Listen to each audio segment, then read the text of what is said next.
ഇത് ജോസ് തങ്കയ്യ. അക്രൈസ്തവ പാരമ്പര്യത്തിൽ ജനിച്ചു വളർന്ന ഈ വ്യക്തിയുടെ ജീവിതത്തിൽ യേശുക്രിസ്തു ചെയ്ത വിടുതലിന്റെ സാക്ഷ്യമാണ് സാക്ഷി കൂടാരത്തിന്റെ ഇന്നത്തെ അധ്യായം. രാഷ്ട്രീയ പ്രവർത്തനങ്ങളിൽ സജീവമായിരുന്ന ജോസ് തങ്കയ്യ സഞ്ചരിച്ച വഴികൾ നിരീശ്വരവാദത്തിൻ്റെതായിരുന്നു. ലഹരിയുടെ ഉപയോഗത്താൽ തകർന്നു പോകേണ്ടിയിരുന്ന ഈ ജീവിതത്തിൽ പ്രകാശപൂരിതമായി സുവിശേഷം വെളിപ്പെട്ടു. ഞാൻ യേശുവിനെ കണ്ടെത്തുന്നതിന് മുമ്പും യേശുവിനെ കണ്ടെത്തുവാനുണ്ടായ സാഹചര്യവും കണ്ടെത്തിയതിന് ശേഷമുള്ള കാര്യാദികളും നിങ്ങളോട് സംസാരിപ്പാൻ അവസരമൊരുക്കി തന്ന ദൈവത്തിന് ഞാൻ ഒന്നാമതായി സ്തോത്രം ചെയ്യട്ടെ. 1961 ഒക്ടോബർ മാസം 12-ാം തീയതി ശ്രീമാൻ തങ്കയൻ അവர்களுടെയും ശ്രീമതി ശാരദ അവர்களுടെയും മകനായി ജന്മം കൊള്ളുവാൻ ദൈവം എനിക്ക് ഈ ഭൂമിയിൽ അവസരമൊരുക്കി തന്നു. എൻ്റെ പിതാവ് ഒരു വലിയൊരു കമ്മ്യൂണിസ്റ്റുകാരനും നാട്ടിൽ കായിക അഭ്യാസങ്ങൾക്ക് നേതൃത്വം കൊടുക്കുന്നൊരു വ്യക്തിയും അതിലുപരി നാട്ടിലൊരു പ്രശ്നക്കാരനുമായിരുന്ന ഒരു വ്യക്തിയായിരുന്നു. അദ്ദേഹത്തിൻ്റെ മാതാപിതാക്കൾ CSI പാരമ്പര്യമുള്ളവരായിരുന്നുവെങ്കിലും എൻ്റെ പിതാവിന് ചർച്ചുമായിട്ടോ ബൈബിളുമായിട്ടോ യാതൊരു ബന്ധവുമില്ലാതെ ദൈവം ഇല്ല എന്നുള്ള വിശ്വാസത്തിൽ വളർന്നു വന്ന ഒരു വ്യക്തിയായിരുന്നു. എൻ്റെ അമ്മ ഒരു പാരമ്പര്യ ഹൈന്ദവ തറവാട്ടിൽ ജനിക്കപ്പെട്ടവളും പ്രത്യേകിച്ച് വിഴിഞ്ഞത്തിനടുത്ത് ഉച്ചക്കട എന്ന് പറയുന്ന പ്രദേശത്ത് കിടാരക്കുഴി ദേവീക്ഷേത്രം സ്ഥാപിതമായ 5 കുടുംബത്തിൽപ്പെട്ട ഒരു കുടുംബത്തിലെ വ്യക്തിയായിരുന്നു എൻ്റെ മാതാവ്. എൻ്റെ മാതാവിനും എൻ്റെ പിതാവിനും അമ്മയ്ക്കും 9 മക്കളുണ്ടായിരുന്നു. അതിൽ മൂന്നാമത്തത്, ആദ്യത്തെ 2 പേര് പുരുഷന്മാരായിരുന്നു, മൂന്നാമത്തത് അമ്മയായിരുന്നു. ആ കുടുംബത്തിൽ ജനിക്കപ്പെടുവാൻ എനിക്ക് അവസരമൊരുക്കി തന്നു. ഞാനൊരു ഹൈന്ദവ വിശ്വാസം, ക്രൈസ്തവ വിശ്വാസത്തെക്കാൾ ഉപരി ഹൈന്ദവ വിശ്വാസത്തിലായിരുന്നു എന്നെ ആരംഭകാലത്തിൽ എൻ്റെ അമ്മ വീട്ടുകാർ നടത്തിയത്. എന്നാൽ ഞാൻ 10-ാം ക്ലാസ് വരെ പഠിക്കുന്ന സമയത്ത് യേശുക്രിസ്തുവുമായിട്ടുള്ള ബന്ധവും വചനത്തിൻ്റെ അറിവ് വലുതായിട്ടില്ലായിരുന്നു. എന്നാൽ 10-ാം ക്ലാസ് പാസ്സാകുന്ന സമയത്ത് CSIക്കാരുടെ ഒരു കോളേജിലെ അഡ്മിഷന് വേണ്ടി എൻ്റെ പപ്പ ആഗ്രഹിക്കുകയും അങ്ങനെ എനിക്ക് ഒരു CSI ചർച്ചിൽ മെമ്പർഷിപ്പ് ആക്കി. ആ മെമ്പർഷിപ്പ് ലഭിച്ചതിൻ്റെ അടിസ്ഥാനത്തിൽ CSIക്കാരുടെ കോളേജിൽ 5 വർഷം പഠിക്കുവാനായിട്ടുള്ള ഭാഗ്യം കിട്ടി. ഈ സമയം എൻ്റെ നല്ല യൗവനമായിരുന്നു. ആ യൗവന സമയത്ത് ഞാനും എൻ്റെ അപ്പനെ പോലൊരു കമ്മ്യൂണിസ്റ്റിൻ്റെ ചിന്താഗതിയിൽ വളർന്നവനായതുകൊണ്ട് ഞാനും രാഷ്ട്രീയ പാർട്ടികളുടെ അന്നത്തെ SFIയുടെ കൂടെ പ്രവർത്തിച്ച് അതുപോലെ ഞങ്ങളുടെ നാട്ടിൽ തന്നെ രാഷ്ട്രീയ പ്രസ്ഥാനക്കാരോടൊപ്പം നിന്ന് പ്രത്യേകിച്ച് അനേക സ്ഥലങ്ങളിൽ രാജ്യത്തിൻ്റെ രാഷ്ട്രീയ പാർട്ടികൾക്ക് വേണ്ടി പ്രസംഗിക്കുകയും പോരാടുകയും ചെയ്തൊരു മനുഷ്യനായിരുന്നു. അതിലുപരി വിവിധ ക്രിമിനൽ കേസുകളുടെ പ്രതിയും എൻ്റെ വിദ്യാഭ്യാസ കാലഘട്ടത്ത് മദ്യത്തിനും മയക്കുമരുന്നിനും പ്രത്യേകിച്ച് കഞ്ചാവടക്കമുള്ള ലഹരികൾ ഉപയോഗിച്ച് ആ ലഹരിയിൽ അടിമത്വത്തിലേക്ക് കഴിഞ്ഞ ഒരു സാഹചര്യങ്ങളുണ്ടായിരുന്നു. എന്നാൽ ദൈവത്തിൻ്റെ കൃപയാൽ പഠനകാലം പൂർത്തീകരിക്കുന്നതിനുള്ളിൽ തന്നെ പ്രത്യേകിച്ച് എൻ്റെ പിതാവിനെ ഉപദ്രവിക്കുവാൻ എൻ്റെ കരം പൊക്കേണ്ടി വന്നു. എൻ്റെ പഠിപ്പിച്ച എൻ്റെ കോളേജിലെ പ്രിൻസിപ്പാളിനെ ഉപദ്രവിക്കുവാൻ കരം പൊക്കേണ്ടി വന്നു. ഒരു പുരോഹിതനെ വരെ ഉപദ്രവിക്കുവാൻ കരം പൊക്കേണ്ടി വന്നു. പക്ഷേ ദൈവം ഒരു വലിയൊരു പ്രവൃത്തി ചെയ്തു. കരം പൊക്കിയതല്ലാതെ ആ കരം കൊണ്ട് അവരെ ആരെയും ഉപദ്രവിക്കാനിടയാകാതെ ദൈവം എന്നെ സംരക്ഷിച്ചത് ഓർക്കുമ്പോൾ ഞാൻ പറഞ്ഞല്ലോ 61 ഞാൻ ഈ ഭൂമിയിൽ ജന്മം കൊണ്ടു എങ്കിലും ലോകസ്ഥാപനത്തിന് മുമ്പ് എൻ്റെ ദൈവം എന്നെ കണ്ടിരുന്നത് കൊണ്ടായിരിക്കാം അങ്ങനെയുള്ള പ്രവൃത്തികളിലൊന്നും പോകുവാനിടയാകാതെ കരം പൊക്കുവാൻ മാത്രമേ ഇടയായുള്ളൂ. പക്ഷേ ദൈവത്തിൻ്റെ പ്രവൃത്തി കൂടെ ഉണ്ടായിരുന്നതുകൊണ്ട് ആ കരത്തെ പിടിച്ച് നിർത്തി എന്ന് ഞാൻ പലപ്പോഴും ചിന്തിച്ചിട്ടുണ്ട്. എന്നാൽ 1984 ഒക്ടോബർ മാസം 12-ാം തീയതി പ്രത്യേകിച്ച് ഞാനൊരു നിരാശനും ആത്മഹത്യയുടെ ചിന്താഗതിയിൽ നടന്നവനും ലഹരി ഉപയോഗിച്ച് നടന്നവനുമായ എനിക്ക് ഒരു കൺവെൻഷൻ യോഗത്തിൽ പങ്കെടുക്കുവാനും ആ കൺവെൻഷൻ യോഗത്തിൽ അന്ന് ശുശ്രൂഷയ്ക്ക് നേതൃത്വം കൊടുക്കുന്നൊരു ടീമുണ്ടായിരുന്നു. ആ ടീം പരിശുദ്ധാത്മാവിനെക്കുറിച്ചും അതുപോലെ കൃപാവരങ്ങളെക്കുറിച്ചൊക്കെ സംസാരിക്കുന്നത് കേൾക്കാനിട്ടിടയായി. എന്നാൽ ആ വചന ശുശ്രൂഷ എന്നെ പിടിച്ചൊന്ന് കുലുക്കി. ഞാൻ ചിന്തിച്ചു കൊണ്ടിരിക്കുമ്പോൾ നേതൃത്വം കൊടുത്തവർ ചോദിച്ചു, പരിശുദ്ധാത്മാവിനെ പ്രാപിക്കുവാൻ ആഗ്രഹമുള്ള ആരെങ്കിലും ഉണ്ടെങ്കിൽ അവരൊക്കെ കൈപൊക്കുവാനായിട്ട് പറഞ്ഞു. പലരും കൈപൊക്കുന്നത് കണ്ടപ്പോൾ ഞാനിതെന്താണ് എന്ന് എനിക്കറിയത്തില്ല, പരിശുദ്ധാത്മാവിനെക്കുറിച്ചുള്ള ആഴം എനിക്കറിയത്തില്ല. പക്ഷെ അവരുടെ നടുവിൽ ഞാനും കരം പൊക്കി. എന്നാൽ കരം പൊക്കിയവർക്ക് വേണ്ടി പ്രാർത്ഥിക്കുന്ന ഒരു പ്രാർത്ഥന നടന്നുകൊണ്ടിരുമ്പോൾ, ഞാൻ ആ സ്ഥലത്ത് മുഴങ്കാലുകൾ മടക്കി പ്രാർത്ഥിക്കുവാനായിട്ടിരിക്കുമ്പോൾ, അതിന് നേതൃത്വം കൊടുക്കുന്നവർ ആത്മാവിൽ ആ ശുശ്രൂഷയെ ലീഡ് ചെയ്യുമ്പോൾ, എൻ്റെ പാപങ്ങൾ ഓരോന്നായിട്ട് ആരോ എനിക്ക് വ്യക്തമായി മനസ്സിലാക്കി തരുന്നത് പോലെ, അല്ലെങ്കിൽ ഒരു ടി വിയിൽ കാണുന്നത് പോലെ, ഞാൻ അറിഞ്ഞും അറിയാതെയും രഹസ്യവും പരസ്യവും മനഃപൂർവ്വമായി ചെയ്തു പോയ തെറ്റുകൾ ഓരോന്നായിട്ട് ഏറ്റുപറയുവാനായിട്ടൊരു സാഹചര്യം ആ രാത്രിയിൽ അവസരം ഒരുക്കി തന്നു. ഈ പാപങ്ങൾ ഏറ്റുപറഞ്ഞുകൊണ്ടിരിക്കുമ്പോൾ തന്നെ ഒരു ദൈവ സാന്നിധ്യം എൻ്റെ ശരീരത്തിലേക്ക് കടന്നു വരികയും, ആ സ്ഥാനത്തിരുന്നു കൊണ്ട് ഞാൻ ആത്മാവിൽ നിറഞ്ഞവനായി ദൈവത്തെ സ്തുതിക്കുകയും, അതോടൊപ്പം അന്യഭാഷാ വരത്തോടെ ദൈവത്തെ മഹത്വപ്പെടുത്തുവാൻ എനിക്കൊരു ഭാഗ്യം കിട്ടി. 1984 ഒക്ടോബർ മാസം 7-ാം തീയതി രാത്രി എൻ്റെ ഒരു മാനസാന്തരത്തിൻ്റെ, ഞാൻ രക്ഷയുടെ അനുഭവത്തിലേക്ക് എത്തുന്ന ഒരു ദിവസമാക്കി തന്ന ദൈവത്തിനെ എത്ര തന്നെ സ്തുതിച്ചാലും മതി വരില്ല.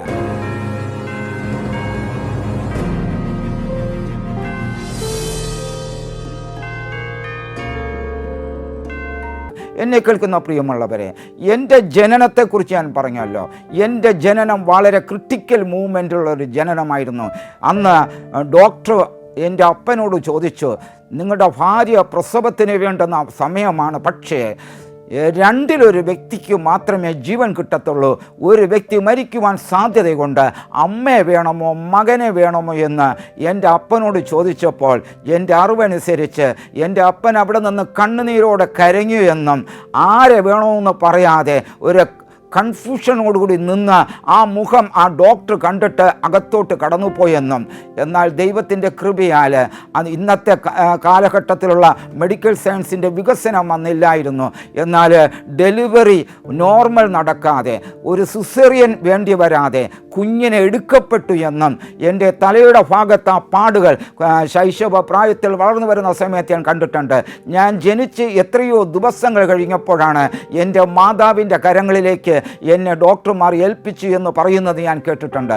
ആ ജനന സമയം, ക്രിട്ടിക്കൽ സമയത്ത് എൻ്റെ അമ്മ വീട്ടുകാർ ആദ്യമായിട്ട് നേർന്നത് ദേവീക്ഷേത്രത്തിൽ 101 കലത്തിൽ പൊങ്കാല ഇടാമെന്ന് പറഞ്ഞ് നേർന്നു എന്നും, എന്നാൽ എൻ്റെ അപ്പൻ്റെ അമ്മ വലിയമ്മച്ചി അവിടെ നിന്നൊരു നേർച്ച നേർന്നു, ഈ കുഞ്ഞിനെ ജീവനോടെ തന്നു കഴിഞ്ഞാൽ ദൈവത്തിൻ്റെ വേലയ്ക്ക് വേണ്ടി ഞാൻ സമർപ്പിക്കുന്നു, ഒരു ദൈവവേലക്കാരനാക്കി തീർക്കുമെന്ന് ഒരു നേർച്ച നേർന്നതായിട്ട് ഞാൻ കേൾക്കുവാനായിട്ടിടയായി. എന്നാൽ എൻ്റെ വലിയമ്മച്ചി പലപ്പോഴും പറയുമായിരുന്നു, മോനെ, നിന്നെ ദൈവവേലയ്ക്ക് വേണ്ടി നേർത്താണ് എന്നെ കിട്ടിയതെന്നും, എൻ്റെ അമ്മ വീട്ടുകാർ നേർന്ന ആ ശൈശവ പ്രായത്തിൽ തന്നെ നേർച്ച നിറവേറ്റിയെന്നും. എന്നാൽ എൻ്റെ വലിയമ്മച്ചി പറഞ്ഞ നേർച്ചയെക്കുറിച്ച് ഞാൻ കേട്ടിട്ടുണ്ട്. പക്ഷേ ആ നേർച്ച അത് പറയുന്ന സമയത്തൊന്നും ഞാൻ തന്നെ ചിരിച്ചുകൊണ്ട് നടക്കുന്ന ഒരു മനുഷ്യനായിരുന്നു. എന്നാൽ എൻ്റെ വലിയമ്മച്ചി മരണപ്പെട്ട് 23-ാം വയസ്സിന് 24-നും ഇടയ്ക്ക് എനിക്ക് ദൈവത്തിൻ്റെ കൃപയാൽ രക്ഷിക്കപ്പെടുവാനായിട്ട് സാധിച്ചു. അന്ന് ഞാൻ ബിസിനസ് ചെയ്തുകൊണ്ടിരിക്കുന്ന ഒരു കാലഘട്ടമാണ്. വിദ്യാഭ്യാസം കഴിഞ്ഞ് പലചരക്ക് കടയും അതിനോടനുബന്ധിച്ച് ചില ബിസിനസ്സുകൾ ചെയ്തുകൊണ്ടിരിക്കുന്ന കാലഘട്ടത്തിലാണ് ഞാൻ രക്ഷിക്കപ്പെടുവാനായിട്ടിടയായി. അന്ന് എൻ്റെ ലഹരി ഉപയോഗത്തിൻ്റെ അവസാന രാത്രിയായിരുന്നു.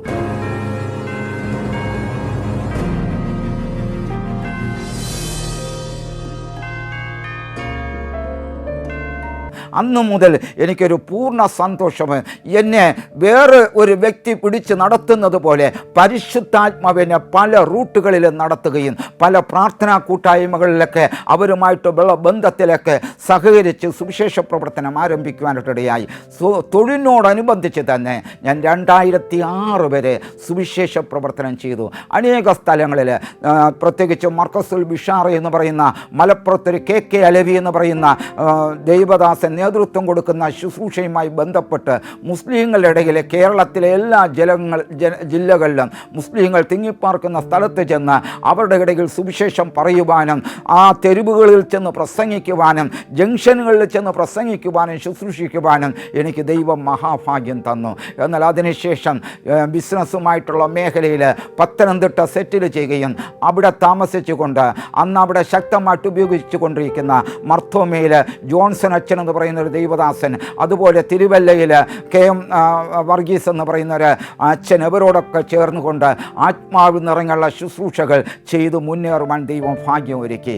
എന്നാൽ ആ ഭാഗത്ത് താമസിക്കുന്ന സമയത്തായിരുന്നു ആദ്യമായിട്ടൊരു 40 ദിവസത്തെ ഉപവാസ പ്രാർത്ഥനയിൽ ദൈവസന്നിധിയിൽ ഉപവസിക്കുവാനും ഉപവാസത്തോടുകൂടി അനേക കൺവെൻഷൻ യോഗങ്ങൾ കേരളത്തിൻ്റെ പല ഭാഗത്തും ക്രമപ്പെടുത്തി സുവിശേഷം പ്രസംഗിക്കുവാൻ എനിക്ക് ദൈവം അവസരം ഒരുക്കി തന്നു.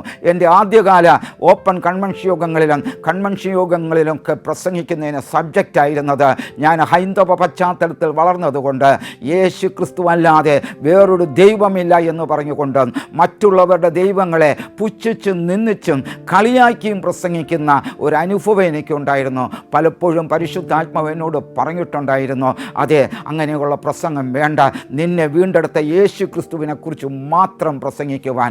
എന്നെ കേൾക്കുന്ന പ്രിയമുള്ളവരെ, അതൊക്കെ പലവട്ടം പറഞ്ഞിട്ടും ഞാൻ അതിന് കീഴ്പ്പെടാതെ ശക്തമായിട്ട് സുവിശേഷം പ്രസംഗിക്കുന്നതോടൊപ്പം മറ്റുള്ളതിനെയൊക്കെ തരം താഴ്ത്തിയിട്ട് യേശുവിനെ ഉയർത്തുകയും അന്ന് രോഗശാന്തി പ്രവർത്തനങ്ങൾ കൂടി, അത് ഭൂതബാധിത ശുശ്രൂഷകളെ വിടുവിക്കുന്നതിൽ കൂടിയൊക്കെ പരിശുദ്ധാത്മാവ് അനേക വ്യക്തികളെ സ്വാതന്ത്ര്യത്തിലേക്ക് വരുത്തുവാനും അതുപോലെ സുവിശേഷ വേല ചെയ്യുവാൻ ദാഹമുള്ള ചിലരെയൊക്കെ എഴുന്നേൽപ്പിച്ച് കൂടെ നിർത്തി പലയിടത്തും കർത്താവിൻ്റെ വയൽപ്രദേശത്ത് വേല ചെയ്യുവാൻ ദൈവം ഒരുക്കിയ അവസരങ്ങൾ ഓർത്ത് എത്ര സ്തുതിച്ചാലും നന്ദി പറഞ്ഞാലും മതി വരില്ല.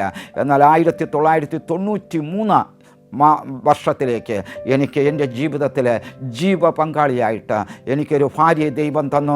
അവളുടെ പേര് ഗീത എന്നായിരുന്നു. അവളും സുവിശേഷ വേലയ്ക്ക് വേണ്ടി സമർപ്പിക്കപ്പെട്ട മകളായിരുന്നു. പ്രത്യേകിച്ച് ഇന്ത്യക്കകത്ത് ശക്തമായിട്ട് ഉപയോഗിച്ചുകൊണ്ടിരിക്കുന്ന കാട്ടാക്കട അജിത് കുമാർ എന്ന് പറയുന്ന ദൈവദാസൻ്റെ മിനിസ്ട്രിയിൽ ശക്തമായിട്ട് അവളുടെ അമ്മയും പ്രാർത്ഥനയ്ക്ക് പങ്കെടുക്കുകയും ആ പ്രാർത്ഥനാലയത്തിൽ വെച്ച് സുവിശേഷ വേലയ്ക്ക് വേണ്ടി അവൾ തീരുമാനമെടുത്ത് അന്ന് മുമ്പോട്ട് വരുവാൻ പറഞ്ഞപ്പോൾ അവൾ മാത്രമേ ഉണ്ടായിരുന്നു എന്നാണ് പറയുന്നത്. അന്നത്തെ ആരാധനയിൽ സുവിശേഷ വേലയ്ക്ക് വേണ്ടി സമർപ്പിക്കപ്പെട്ട ആ ദൈവ പൈതന്നെ 1993 എനിക്ക് കൂട്ടാളിയായി തന്നു. ഹല്ലേലൂയ. അന്ന് മുതൽ ശക്തമായിട്ട് ഞങ്ങൾക്ക് ഒരുമിച്ച് പ്രാർത്ഥിക്കുവാനും ഒരുമിച്ച് സ്തുതിക്കുവാനും ദൈവം അവസരമൊരുക്കി. 94 ആയപ്പോൾ ഞങ്ങളുടെ ദാമ്പത്യ ജീവിതത്തിൽ ഒരു മകളെ ദൈവം ദാനമായി തന്നു. 96 ഏപ്രിൽ 1 ആയപ്പോൾ രണ്ടാമതും ഒരു മകളെ തന്നു.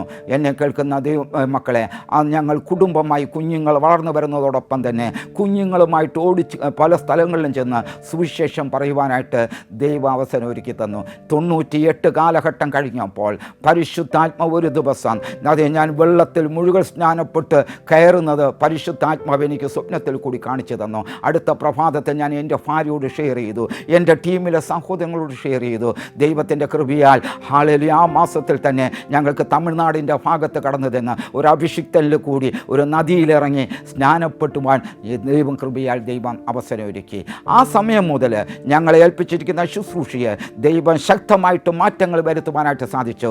പ്രത്യേകിച്ച് ഞങ്ങൾ ഉപവസിച്ച് പ്രാർത്ഥിക്കുമ്പോൾ ഹല്ലേലൂയ 1996 ലാസ്റ്റിലേക്ക് വരുമ്പോൾ ഹോപ്പ് ഇൻ ഗോസ്പൽ മിനിസ്ട്രീസ് എന്ന് പറയുന്ന ഒരു മിനിസ്ട്രി ഹല്ലേലൂയ ഇൻ്റർനാഷണൽ ലെവലിൽ രജിസ്ട്രേഷൻ ചെയ്യുവാനും മുളയാറ് ആസ്ഥാനമാക്കി ഹല്ലേലൂയ പ്രവർത്തനങ്ങൾ ആരംഭിക്കപ്പെടുവാനും ദൈവം സഹായിച്ചു.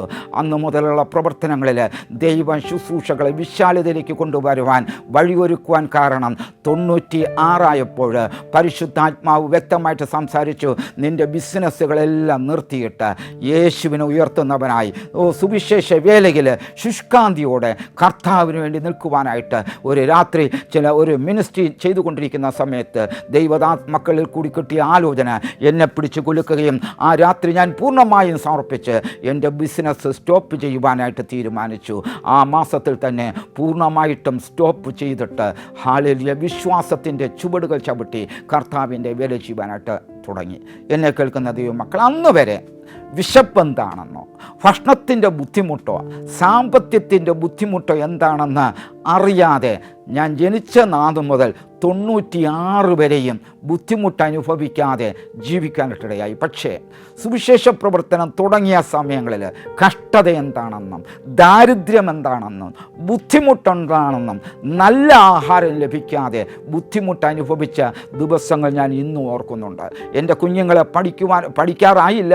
അതിനു മുമ്പ് തന്നെ അവർക്ക് ഒരു ഗ്ലാസ് പാല് കൊടുക്കുവാൻ നിർവാഹമില്ലാതെ വെള്ളം തിളപ്പിച്ച് തണുപ്പിച്ച് പ്രാർത്ഥിച്ചു കൊടുത്ത ദിവസങ്ങൾ ഞാൻ ഓർക്കുന്നുണ്ട്. എന്നാൽ ആ ഞെരുക്കങ്ങളുടെ നടുവിൽ വളർന്നു വരുമ്പോഴാണ് കുഞ്ഞുങ്ങളുടെ വിദ്യാഭ്യാസം ആരംഭം കുറിക്കുന്നത്. സാധാരണ സ്കൂളിൽ, മലയാളം പഠിപ്പിക്കുന്ന സ്കൂളിൽ നഴ്സറി മുതൽ കുഞ്ഞുങ്ങളെ പഠിപ്പിക്കുവാനായിട്ട് തുടങ്ങി. ഒരു ദിവസം എൻ്റെ മൂത്ത മകളുമായിട്ട് യാത്ര ചെയ്യുമ്പോൾ ആ മൂത്ത മകൾ എന്നോട് ചോദിച്ചൊരു ചോദ്യമുണ്ട്. പപ്പ, നമ്മുടെ കുടുംബത്തിൽ എല്ലാവരും നല്ല നല്ല സ്കൂളുകളിലും നല്ല നല്ല ഇംഗ്ലീഷ് മീഡിയത്തിലൊക്കെ പഠിക്കുന്നില്ലേ, ഞങ്ങളെ എന്തുകൊണ്ടാണ് ആക്കാത്തത്? അന്ന് ആ കുഞ്ഞിൻ്റെ ബുദ്ധി മനസ്സിലാക്കി ചോദിക്കുമ്പോൾ ഞാൻ അവളെ ചേർത്ത് പിടിച്ച് പറഞ്ഞു, മക്കളെ, പപ്പയുടെ സാമ്പത്തിക സാഹചര്യങ്ങൾ അനുവദിക്കാത്തത് കൊണ്ട് നിങ്ങളെ ഇപ്രകാരമാക്കി. പക്ഷേ സ്വർഗത്തിലൊരു പപ്പയുണ്ട്. ആ പപ്പയോട് പ്രാർത്ഥിക്കുക. ആ പപ്പയ്ക്ക് സ്ഥിതികൾക്കെല്ലാം മാറ്റം വരുത്താം. ഹല്ലേലൂയ. എന്നെ കേൾക്കുന്ന പ്രിയമുള്ളവരെ, ആ കുഞ്ഞിൻ്റെ വിശ്വാസം അനുസരിച്ച്, കാരണം അത് വളർന്നു വന്നപ്പോഴേ പ്രാർത്ഥിക്കുന്ന പപ്പയും അമ്മയും കണ്ടാണ് അവർ വളരുന്നത്. അതുകൊണ്ട് പ്രാർത്ഥന എന്താണെന്ന് അവർക്കറിയാം, ദൈവത്തെ സ്തുതിക്കുന്നത് എന്താണെന്നറിയാം. അങ്ങനെ പ്രാർത്ഥിച്ചു വരുമ്പോൾ അവൾ 6ാം ക്ലാസ്സിലാകുമ്പോൾ, മലയാളം മീഡിയം സ്കൂളിൽ 6ാം ക്ലാസ്സിലാകുമ്പോൾ, എൻ്റെ രണ്ടാമത്തെ കുഞ്ഞ് 4ാം ക്ലാസ്സിലാകുമ്പോൾ വടക്കേ ഇന്ത്യ ശുശ്രൂഷയ്ക്ക് വേണ്ടുന്ന ഒരു ദൈവിക ദർശനവും കാഴ്ചപ്പാടും ദൈവം ഞങ്ങൾക്ക് തന്നു. ആ കാഴ്ചപ്പാട് ഏറ്റെടുത്ത് പ്രാർത്ഥിച്ച് പലരോടുകൂടിയും പറഞ്ഞ് പ്രാർത്ഥനയ്ക്ക് അവരുടെയും സപ്പോർട്ട് നിമിത്തം ഹാളിലെ ഉത്തർപ്രദേശ് എന്ന് പറയുന്ന ഒരു പ്രദേശം ഹാളിലെ എൻ്റെ ഭാര്യയ്ക്ക് എഴുതി കാണിച്ചു കൊടുത്തു.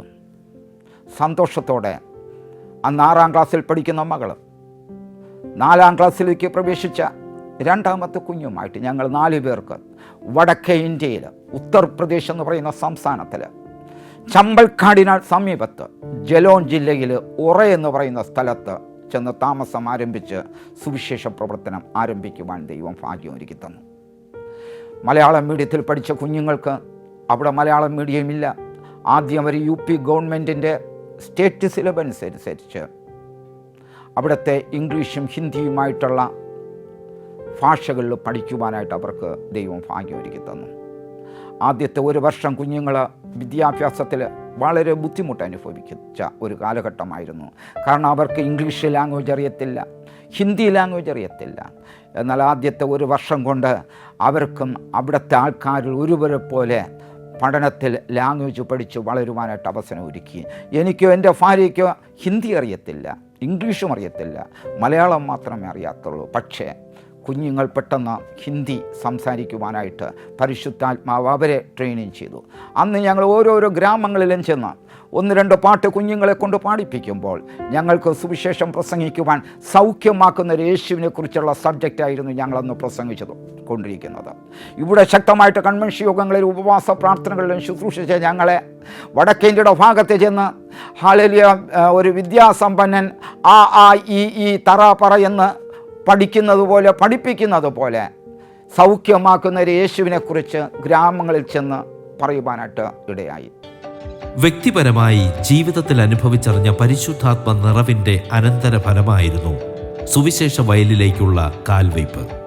മിഷണറി ദൗത്യം ഏറ്റെടുത്ത് ഉത്തർപ്രദേശിലേക്ക് കടന്നുപോയ ഈ ദൈവഭൃത്യനെ അനേകരുടെ വിടുതലിനായി ദൈവം ഉപയോഗിച്ചു.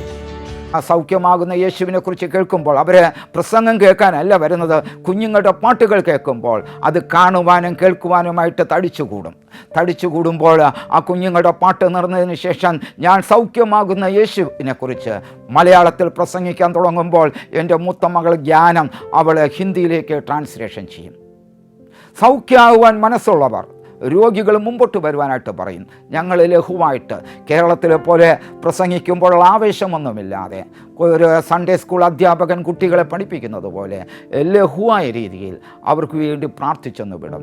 അടുത്ത ആഴ്ചയിൽ ഞങ്ങൾ വീണ്ടും ആ സ്ഥലത്ത് ചെല്ലുമ്പോൾ പലരും വളരെ റെസ്പെക്റ്റോടുകൂടി ഞങ്ങളുടെ അടുക്കിലേക്ക് വന്ന് ഞങ്ങളെ വിളിച്ചുകൊണ്ട് അവരുടെ ഭവനങ്ങളിലേക്ക് ചെന്ന് പ്രാർത്ഥിക്കുവാനും ഭാഗ്യം ഒരുക്കുകയും ഞങ്ങൾ താമസിച്ചിരുന്നടുത്ത് ഒരു സ്കൂളിൽ തന്നെ ഞങ്ങൾക്കൊരു റെഗുലർ മീറ്റിംഗ് തുടങ്ങുവാനായിട്ട് അവസരമൊരുക്കിയപ്പോൾ വിവിധ ഗ്രാമങ്ങളിൽ നിന്നും സുവിശേഷം കേൾക്കുവാൻ ധാരാളം അക്രൈസ്തവർ കടന്നു വന്ന് രക്ഷിക്കപ്പെട്ട് സ്നാനപ്പെട്ട് യേശുവിനോട് ചേരുന്നതൊക്കെ കണ്ടപ്പോൾ ശുശ്രൂഷകളുടെ വിശാലതകൾ ദൈവം അവിടെ ഒരുക്കി.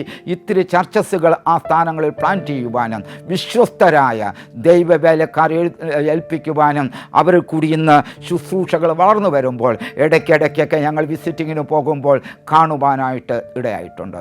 എന്നെ കേൾക്കുന്ന ദൈവമക്കളെ, അന്ന് ഒരു സംഭവം ഉണ്ടായി. ഒരു ഗ്രാമത്തിൽ സുവിശേഷം പറഞ്ഞ് അവിടെ വൃത്തിഹീനരായ ആൾക്കാർ, അതുപോലെ ക്യാൻസർ എന്ന രോഗം കുഞ്ഞുങ്ങൾക്ക് തന്നെ സംഭവിച്ച് മരിക്കുന്നത് കാണുമ്പോൾ എന്താണെന്ന് അന്വേഷിക്കുമ്പോൾ മനസ്സിലാക്കിയത്, ഒന്ന് അവിടുത്തെ ആഹാരമില്ലായ്മ, രണ്ട് അവിടെ വൃത്തി ഇല്ലാത്ത അവസ്ഥയിൽ അവർ കിടക്കുന്ന ഗ്രാമങ്ങളിലൊക്കെ പാർക്കുമ്പോൾ അതിൻ്റെ തൊട്ടടുത്തുള്ള നീരൊഴുക്കും വൃത്തിഹീനമായ ഒഴുക്കുകളും അതുപോലെയുള്ള ഈച്ചശല്യങ്ങൾ, മറ്റു പ്രാണികൾ അവിടുത്തെ കുഞ്ഞുങ്ങളെ ഉപദ്രവിക്കുക. അത് നിമിത്തം ക്യാൻസർ എന്നുള്ള രോഗം പറന്നു പന്തലിക്കുകയും പലരും അങ്ങനെ മരണപ്പെടുകയും ആശുപത്രിയിലൊക്കെ കഴിയുന്നതും കാണുമ്പോൾ ഒരു ദിവസം എൻ്റെ ഇളയ മകൾ പറഞ്ഞു, പപ്പ എനിക്കൊരു മിഷണറി ഡോക്ടറാകണം. അന്ന് ഞാൻ പറഞ്ഞു, മക്കളെ അത് വലിയൊരു പപ്പയുണ്ട്, ആ പപ്പ ഇവിടെ പറയാം, പപ്പയുടെ സാഹചര്യം അനുവദിക്കുന്നില്ല, ഞങ്ങളുടെ സാഹചര്യം നിങ്ങൾക്കറിയാമല്ലോ, അത് കണ്ട് മനസ്സിലാക്കുന്നതാണ്. പക്ഷേ അവിടെ ഒന്നും ഇവരെ ഞാൻ നിരുത്സാഹപ്പെടുത്താതെ വിശ്വസിച്ചാൽ, വിശ്വാസത്തിൻ്റെ ചുവടുകൾ ചവിട്ടിക്കഴിഞ്ഞാൽ സ്ഥിതികൾക്ക് മാറ്റം വരുത്തുന്നൊരു ദൈവമുണ്ട്. എന്നെ കേൾക്കുന്ന പ്രിയമുള്ളവരെ, ചില വർഷങ്ങൾ UP-യുടെ ഭാഗത്തും അലഹബാദിൻ്റെ ഭാഗത്ത് പ്രത്യേകിച്ച് കുംഭമേള നടക്കുന്ന, അർദ്ധകുംഭമേള, മഹാകുംഭമേള നടക്കുന്ന അലഹബാദിൻ്റെ ഭാഗത്ത്, നൈനിയുടെ പ്രദേശത്ത് ആ കുംഭമേള, ആ നദിയുടെ കരയിൽ ഞങ്ങൾക്ക് താമസിച്ച് കർത്താവിൻ്റെ വേല ചെയ്യുവാനായിട്ട് വീണ്ടും ഞങ്ങൾക്ക് അവസരമൊരുക്കി.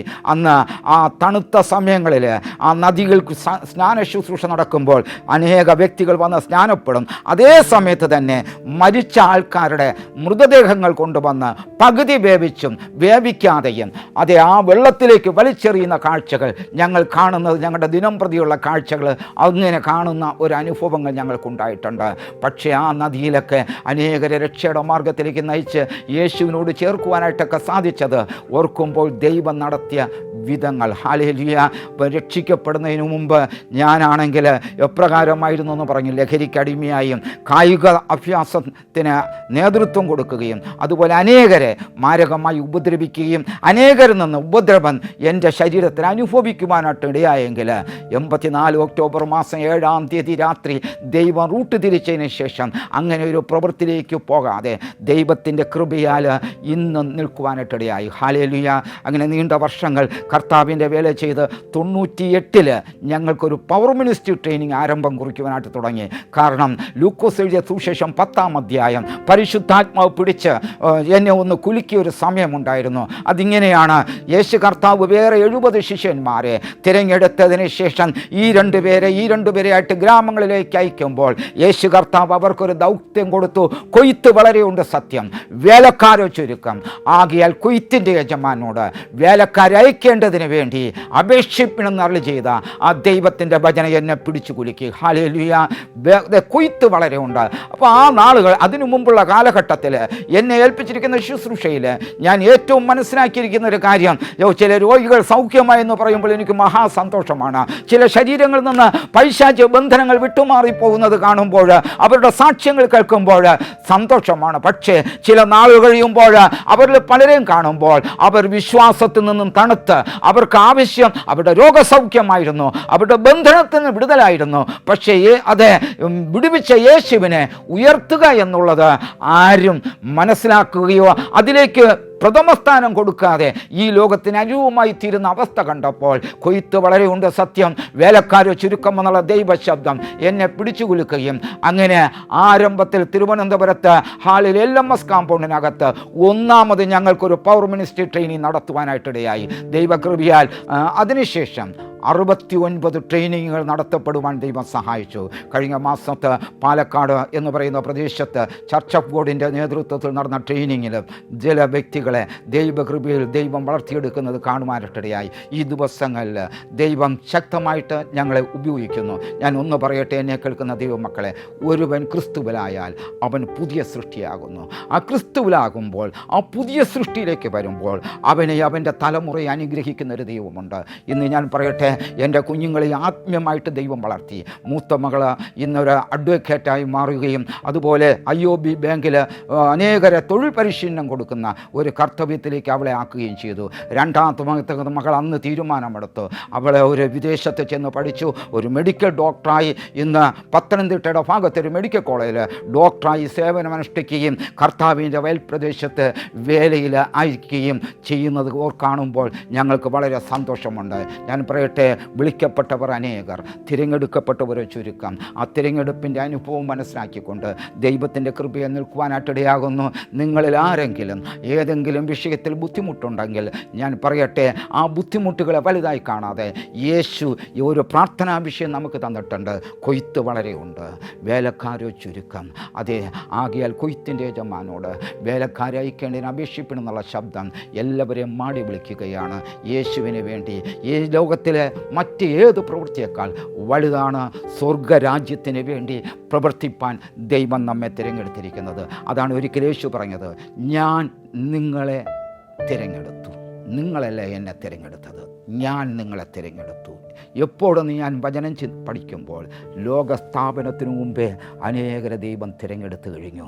ആ തിരഞ്ഞെടുക്കപ്പെട്ടവരിൽ ഇനിയും അടുത്തൊരു തലമുറ ജനിക്കുവാനുണ്ടായിരിക്കാം. ഇന്ന് ഈ ഭൂമിയിലായിരിക്കുന്നവരിൽ ഇത് മനസ്സിലാക്കാത്ത പലരെയും ഉണ്ടായിരിക്കാം. എന്നാൽ 1984 ഒക്ടോബർ മാസം 7-ാം തീയതി എന്നെ റൂട്ട് തിരിച്ച യേശു കർത്താവ് ഇന്നാരെങ്കിലും രക്ഷയുടെ മാർഗത്തിലേക്ക് വന്നിട്ടില്ല എങ്കിൽ നിങ്ങളെയും റൂട്ട് തിരിക്കുവാനായിട്ട് ആഗ്രഹിക്കുന്നു. യേശുവിലേക്ക് കടന്നു വാ. ഇന്ന് കർത്താവെ കേൾപ്പിച്ച അടിയൻ്റെ അനുഭവ സാക്ഷ്യങ്ങൾ അനേക വ്യക്തി ജീവിതങ്ങളെ വിവിധ സാഹചര്യങ്ങളിലിരിക്കുന്നവരെ രൂപാന്തരപ്പെടുത്തി കർത്താവിന് വേണ്ടി സാക്ഷ്യം വഹിക്കുവാൻ നിങ്ങൾ ഭൂലോകത്തിലൊക്കെയും പോയി സകല സൃഷ്ടിയോടും സുവിശേഷം പ്രസംഗിപ്പേൻ എന്നുള്ള ശബ്ദം ഏറ്റെടുത്തുകൊണ്ട് ഞങ്ങൾ കണ്ട സത്യം വ്യക്തമായിട്ട് വിളിച്ചു പറയുവാൻ എല്ലാവരും ഒരുക്കുമറന്ന് പ്രാർത്ഥിക്കുന്നു. വിശ്രമമില്ലാതെ ക്രിസ്തുവിനായി സമർപ്പണത്തോടെ സുവിശേഷ വേലയിൽ അധ്വാനിക്കുകയാണ് ഇന്ന് ജോസ് തങ്കയ്യ. സ്വന്തം ജീവിതത്തിൽ അനുഭവിച്ചറിഞ്ഞ ക്രിസ്തു എന്ന സത്യത്തെ അനേകരോട് ഇന്നും ജോസ് തങ്കയ്യ സാക്ഷിക്കുന്നു.